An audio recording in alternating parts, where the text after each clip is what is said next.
Magandang umaga po sa ating lahat. Welcome po. Kung babasahin ko na lang po kasi makapag-pag-pag-pag-pag po yung aking babasahin. So kung mapapansin niyo po, kami ay mga nakaitim.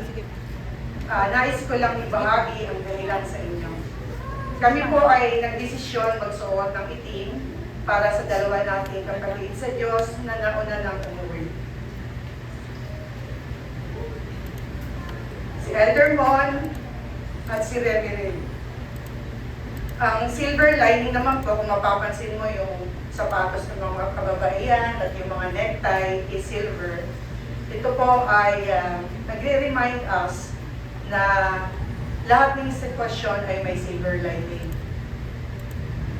Tayo pong mga naiwan nila ay magpapatuloy at lalo pang gaganahan at sisipagan na maglingkod sa Panginoon.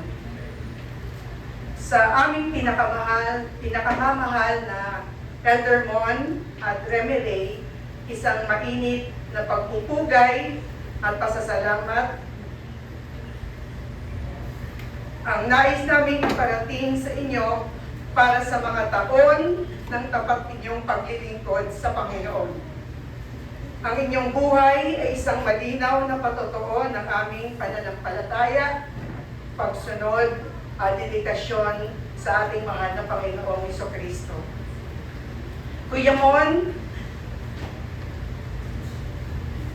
sa bawat hakbang ng inyong tinahak, sa bawat aral na inyong ibinahagi, at sa bawat pagkakataon na inyong pinangunahan ang ating simbahan sa panalangin at pagsamba, kitang-kita ang liwanag ng inyong pananampalataya. Ang inyong halimbawa ng pag-ibig at pagkakawang gawa ay nagsilbing inspirasyon sa aming lahat.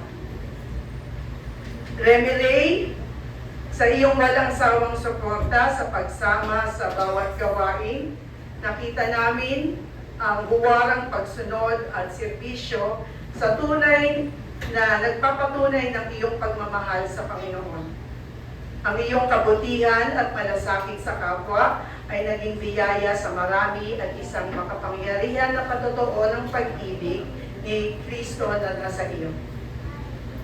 Ang inyong buhay ay naging patunay ng kagandahang loob at kalakasan na nagmumula sa Diyos. Sa bawat hamon at pagsubok, patuloy kayong naging matatag at tapat sa inyong pananampalataya na nagbibigay sa amin ng inspirasyon at lakas upang magpatuloy sa aming sariling lakbayin sa pananampalataya. Maraming salamat sa Panginoon. Maraming salamat Kuya Mon at maraming salamat RR sa inyong walang humpay na paglilingkod at matapat na mga lingkod ng Panginoon.